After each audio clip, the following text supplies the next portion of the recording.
If you want to get rid of all the ads, just choose the David McWilliams Plus option on Apple Podcasts, and you'll hear us without any clutter or noise or ads. Lovely, John. Beautiful.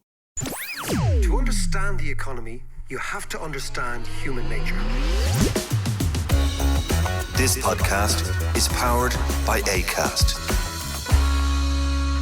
How you doing there? Podcast time. Hope everything is flying along. Mad week. Mad times, actually, John. Really are bonkers times. I'm going to actually, this podcast, we're going to talk about the difference between how you feel, John. All right. About yourself and how you feel about the society. Have you got your psychotherapist hat on you? I've just call me Freud. Just call me Freud. Lie down there on this divan and we will discuss what's going on in your head. No, this podcast is going to be about something which is a global phenomenon, which is when you ask people about how they feel about themselves, so subjectively, people are really quite positive. Yeah. But when you ask people, how do you feel about the society, the country, people are really quite negative. Now, both of those things can't be true at the same time. Yeah. If you are all feeling good about yourselves, then you aggregate that up, and we have to be feeling good about society. And so this is all about how we feel about the economy, how we perceive the economy, how we perceive ourselves, and what it means for politics and election cycles and how we vote. Yeah. So it's basically, it's a worldwide phenomenon. It's basically, there has been a massive upswing in pessimism, in global pessimism in the last few years. And you can feel that everywhere. Absolutely, yeah. But there are so many reasons to be pessimistic. And yet, when you ask people, there are, but also when you ask people about themselves, they're very optimistic.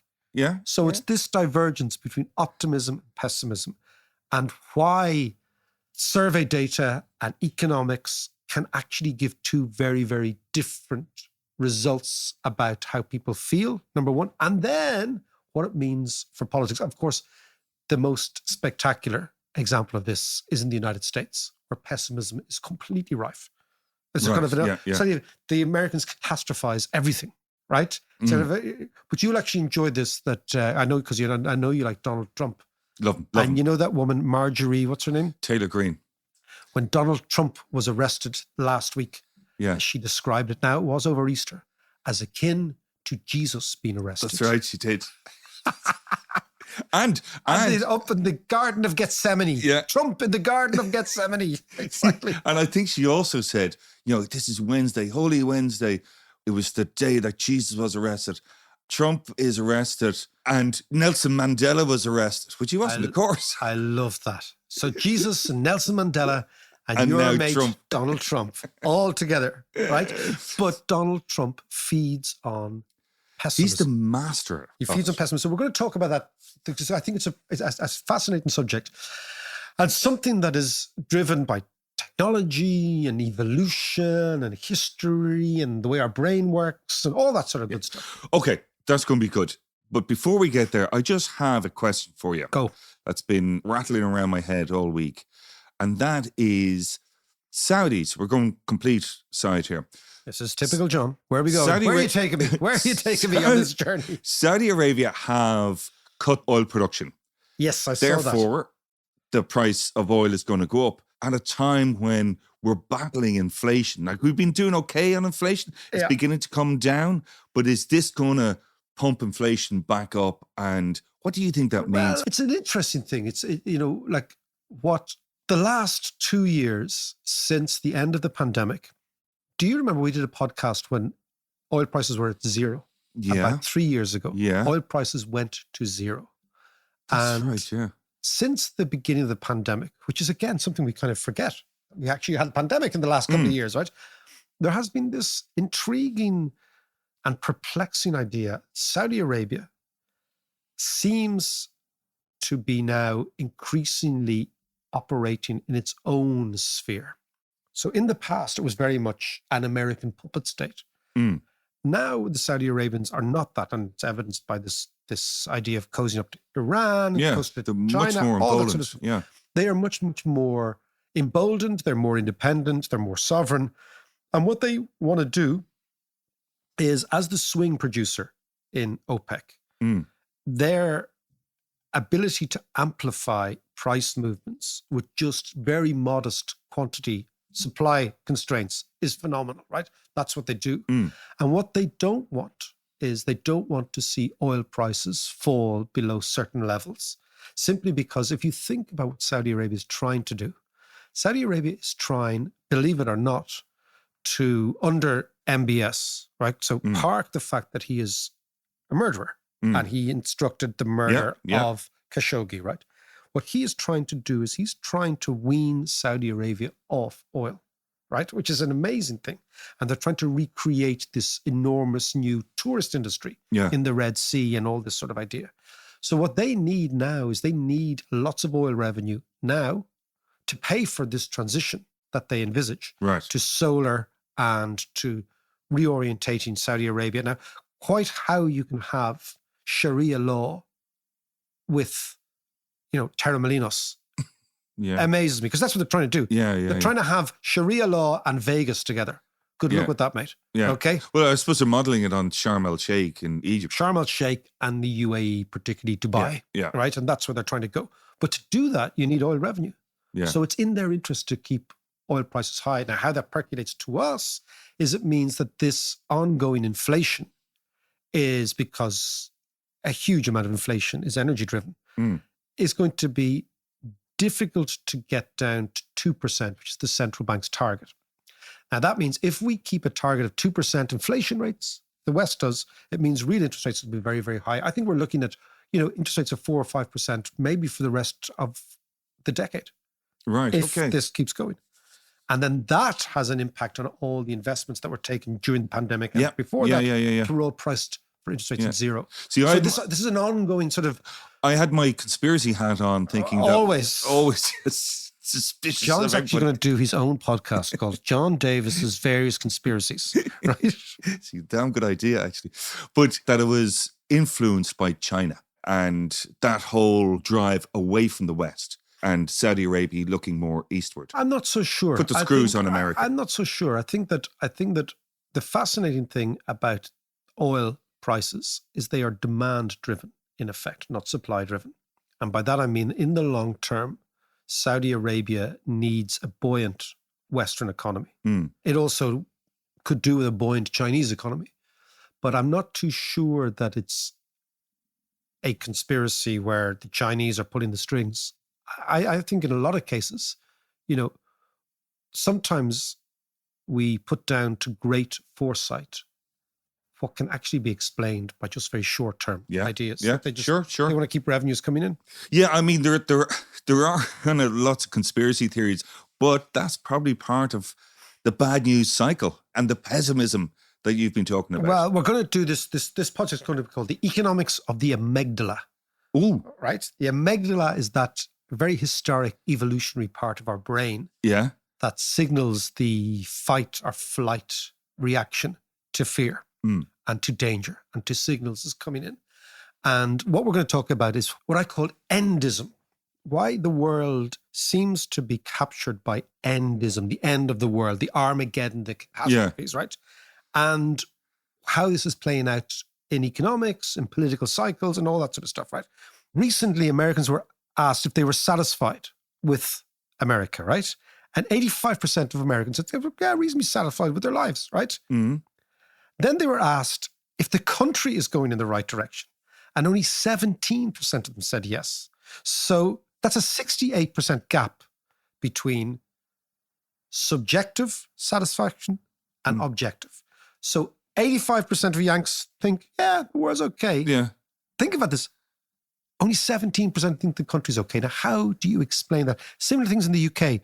64% of Brits think the country is heading in the wrong direction, while only 21% of Brits think their lives are heading in the wrong direction. Right. Okay? So is it a case of, I'm all right, Jack? It's a case of something is going on in our brains, which makes us feel that what is happening out there is much, much worse, but in here is okay. Right. So it's the idea that how do you explain the fact that we have this extraordinary fear of what is about to happen in society and anxiety, which is played upon by various political players, right? And yet, if you ask us, well, how's your own life going? We're actually quite chilled about it. So we got similar figures for Ireland, but it's much less extreme. Yeah.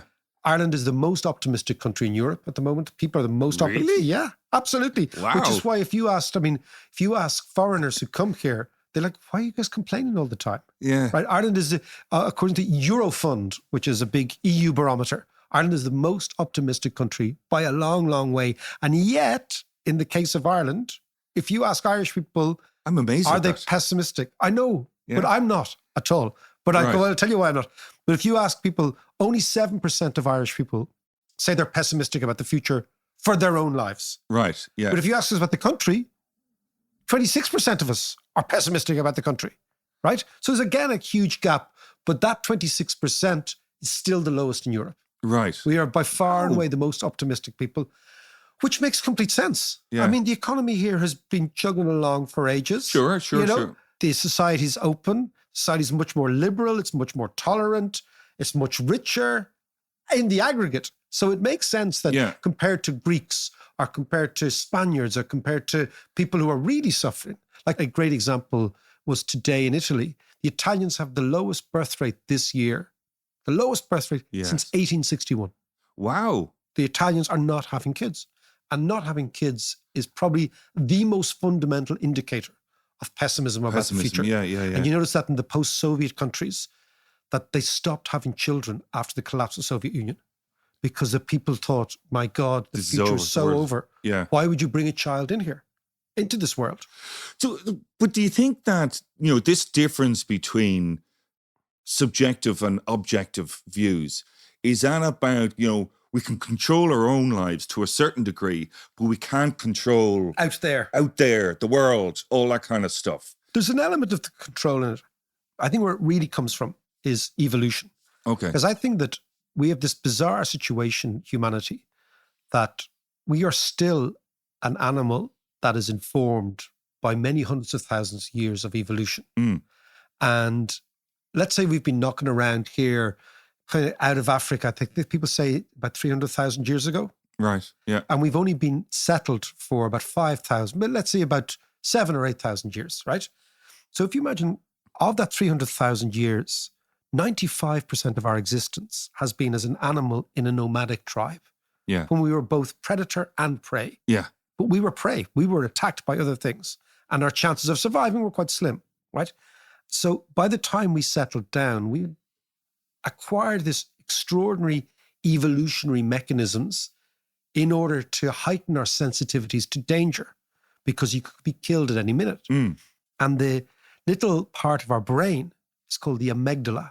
And the amygdala is this little part of our brain that signals what we now know to be fight or flight. Yeah. It signals there is danger, that signals you want to tense up here, that signals, okay, this is very, very worrying. And because even in evolutionary terms, we prioritized bad news over good news. So, for example, the bad news is there's a tiger over there. As opposed to pretty bad, all right. As opposed to the good news is, oh, look, that rose smells really nice. Yeah. Okay, so imagine you're Johnny Hunter, Johnny Nomad, Johnny Hunter-Gatherer, right? And you're hanging out in the savannah and you're kind of chilling out, right? You will prioritize bad news over good news, because bad news, if you don't prioritize, will get you killed. Yeah. Right? So it's a survival instinct. So we have this instinct. We have this survival instinct, right? So therefore, the 21st century iteration of that is when we process messages. Imagine that news is only information, right? So let's take out the fact that it's called news, and let's say this is information, this is signaling, this is messaging, right? Yeah. The information that is bad or is threatening or is anxiety-inducing is still prioritized in our heads over information that is soft and sweet and gentle. Yeah, right? sure, Okay. yeah. Now, take that animal that we are and superimpose that animal into a world of the news cycle. And what it gets is, and I remember this from presenting TV, Always, like doing radio. Yeah. If it bleeds, it leads. Yeah. Right? Yeah, so absolutely. the idea is, I remember like presenting the breakfast show at News Talk, Yeah. which was a great laugh. It was a total hoot. Chaos, right? Going up against RTE's Morning Ireland with me and 2 interns, right? Yeah. And they had a team of thousands, right? It's true. It was a hoot. Yeah. But again, that was like me in BBC as well. I mean, the number of editorial meetings, news editorial meetings, when it's all decided. Yeah. Bang, bang, bang. 1, 2, 3 top stories, and then everything else is. And the top stories are always negative stories, right? And the reason they're always negative stories is they grab attention, right? Yeah. So take that. Amygdala, evolution, feeds into negative stories. Negative stories grab attention. Why do we want attention? Because we are now in what you could describe as the attention economy, right? Right. This comes into social media, right? So the whole world, all the advertisers are paying to grab your attention, John, for a little bit more than the other advertisers. But you're saying, though, that in the last few years that this pessimism, this bad news has been growing, becoming more prominent. Now, why is that? Is that kind of, in the last few years, sure, we've had COVID and pandemics and that kind of stuff. It's interesting you mentioned COVID, right? In the United States, again, this is there was an article I read by Dave Brooks in The Atlantic a couple of weeks ago. Yeah. And it was on this issue and it was full of amazing statistics.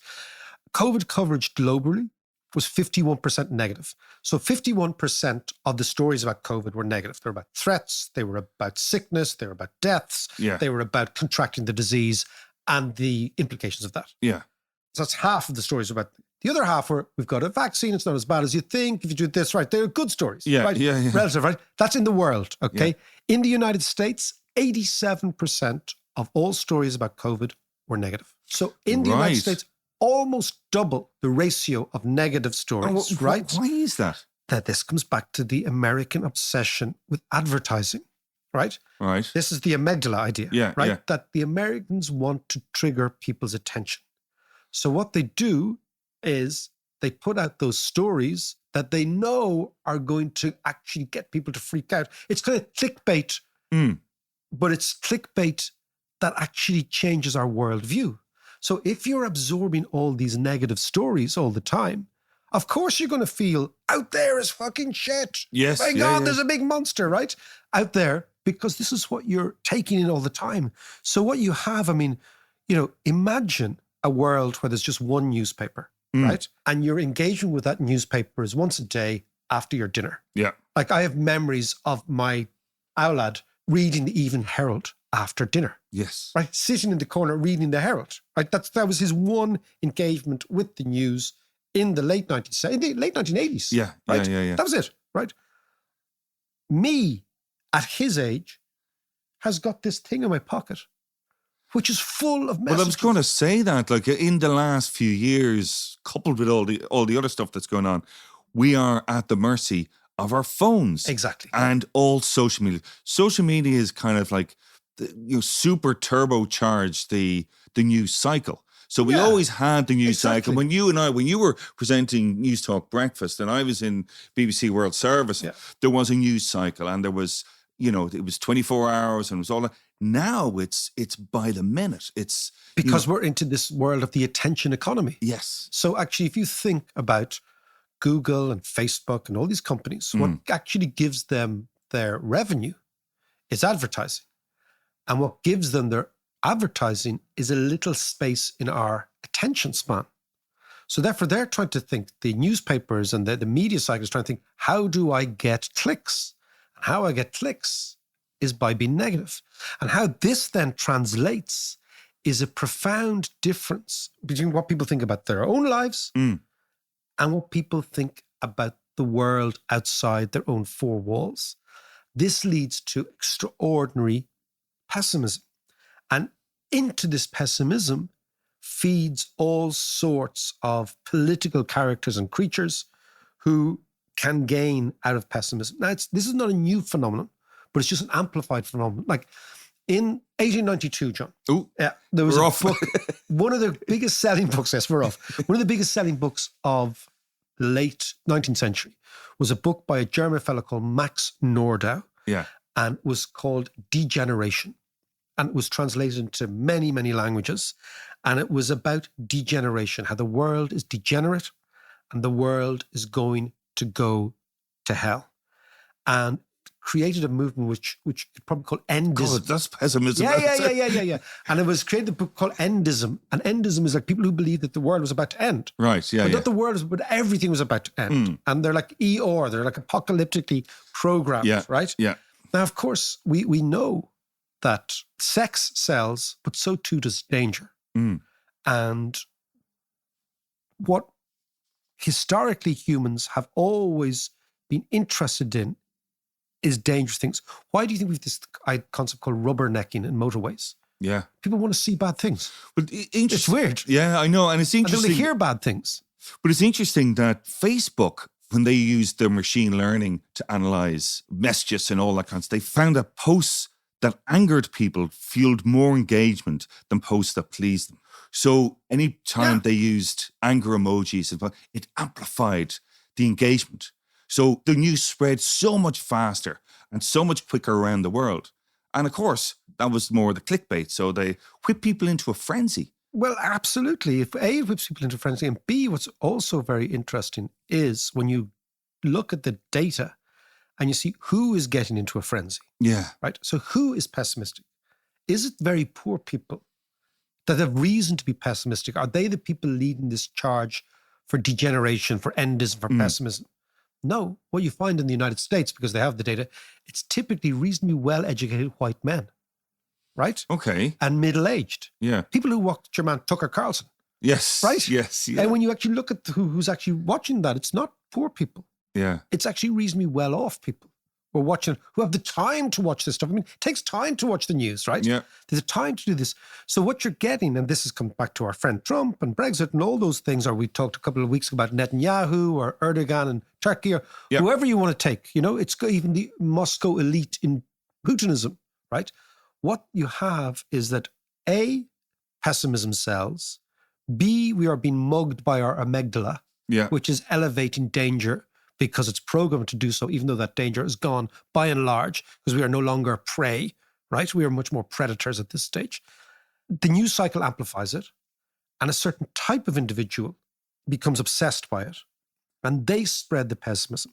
And how that then translates is that the vast majority of people have some really jaundiced idea of how the world is actually working. And the way in which you identify that gap is the gap between what they think about their own lives and what they think about outside, or the society. And then that feeds into all sorts of desperate political movements, which are based on catastrophizing the world. Let's get into this actually and the impacts of this catastrophizing after this. Grand.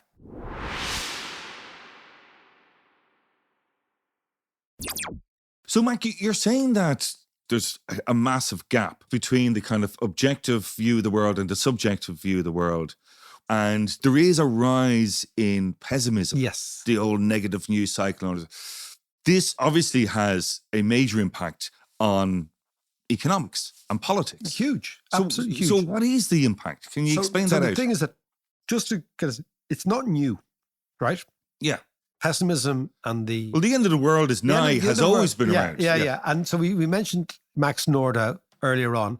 There's another huge selling book. Again, it always came from Germans, by the way. It was by Oswald Spengler, 1919, after the First World War, writes a book called The Decline of the West. And it's a huge seller, right? Right. And Spengler was he East or West German, actually? I don't know where they were from. I couldn't tell you. But they were all German. They all wrote in German, right? Yeah. And they were captivated. And in actual fact, you can see Hitlerianism from all this sort of. So Hitler the idea of Nazism comes from this idea that a great catastrophe was about to befall das Volk, the nation. And only through blood sacrifice and Paul Pierce was at the same sort of stuff. There was a huge early 20th century movement anchored in pessimism and regeneration. But the problem with the right wing here as well. Yeah, but the problem with regeneration. The regeneration involved cleansing of agents that were bringing down the folk. And for that, you can read communists, Jews, blacks, whatever, right? So the problem with pessimism is that if you whip up people into a frenzy of pessimism, they will naturally then look for a leader. And that leader will naturally then, this is to answer your question, identify areas where a simple solution can be offered. And typically it will be take back control or drain the swamp or whatever it is, some small slogan. So two things are happening at once, right? When pessimism reigns, the potential for demagoguery is incredibly high. Yeah. Because people want a savior. And typically a savior can be, you mentioned earlier on, Nelson Mandela. Atypical savior, Nelson Mandela, Martin Luther King. They're atypical because they are actually almost messiah-like figures. Much more likely is the small man, the small big man, the Putin of this world. Yeah. And they feed on insecurities. They create a warped sense of history. They tend typically to look at the elite as the problem and the common man not being the problem. And this is why it's very, very dangerous. So this is why in societies where actually people feel okay about themselves can be unbelievably taken in by pessimism. And all that pessimism, which is unfounded, but it's actually because our amygdala, our evolutionary amygdala is playing tricks on us, can actually lead to enormous changes. So, of course, the 1920s and 1930s are the period. So all this stuff, this is why I mentioned Nordau and Spengler, this is all in the ether. Yeah. This is all in the ether. It also tends to come at times of great technological change, which people tend to... Because that's the unknown. It's the unknown, and it's also great technological change tends to encourage people into what I would call a sense of futurism, right? That we have this new future. So if you think in the 1920s and those, you've got electricity, of radios, these are huge changes, right? And they're changing the way people talk to each other, right? Yeah. Changing the way people live, you've urbanism, all this sort of stuff. And of course, what comes out of this is modernism, in art and culture and, literature and all this stuff. And at the moment we have, it's the whole change in AI and ChatGPT and all that kind of stuff. And you take it into networks and you take it into, as you said, this amplifying news cycle. And you have this extraordinary thing. So like even in Ireland, for example, how this plays out, right, is that Irish people think there's far more foreigners here than there are. Right. So Irish people think that a quarter of the population is foreign when it's actually 17%, right? It's still high, but it's significantly less. Irish people think, because we've got a housing crisis, that less than half of Irish people own their own house, when in actual fact it's about 70%. Right? Okay. So Irish people think that 41% of the population live in Dublin when it's 28%. Do you see what I mean? So all the areas where we are agitated. I would have thought that as well, actually. Yeah, that's what I'm saying. So all these areas where we are agitated, where we feel that the world is different, tends to display this disparity between perception and reality. And negativity is contagious. It's like a virus. Because if you get nervous, I get nervous. Yeah, of course. Somebody else gets anxious. And that whole thing. People are chatting all the time and another thing, and another thing. And then it leads to, and because again of this extraordinary negative news cycle, it leads to a breakdown in trust. So again, I'll give you an example. Recent UCD study, right? So Ireland is objectively not a corrupt country by any international measure. Yeah. Ireland is not a corrupt country. Yeah. Yet. Well, Charlie Hyde's not around anymore. But no, it was a corrupt country. No, it was. Yes, I know. And that corruption went all the way down to the guards. Like I remember, coppers who you'd get a summons and it'll be quashed by a copper union. Yeah, absolutely. That's corruption. Yeah. That was the way in which the copper actually had power, right? So low-level corruption, owning islands off the coast corruption, right? Yes. Yeah, but it's all one part of it. But we're not corrupt now by any international measure, right? Yeah. However, because of all the negativity about government and about the state of the place and the Ireland, what I call the Ireland is a kip brigade, right? Half of Irish people polled do not trust our government to be honest or truthful. Half, right? And 58% of people believes the government actively communicates inaccurate or biased information, right? Now, Well, there is obviously the the government spin spin. is- yeah. They absolutely spin, right? Yeah. But to actually think that the government is not honest, we don't trust them, they're corrupt, Mm. when the evidence is that their government is not that corrupt, right? I think is pretty weird. However, what we get then is the bizarre thing. On the one hand, this sort of negativity allows demagogues to come in and seize the day. Mm. But on the other hand, liberal democracy has this bizarre creature called the ballot box, right? And much as many people do not accept this, the ballot box is not Twitter, right? Yeah. Twitter is a different world, right? And actually what happens, and this is why I think that during elections, certainly in countries like this, you'll find that the extreme positions, which are now very much regarded as going to dominate the election, will actually diminish because people go into the ballot box and they go in all fired up about out there. Yeah. But the minute you get that little piece of paper and the pen, you actually realize you're in here.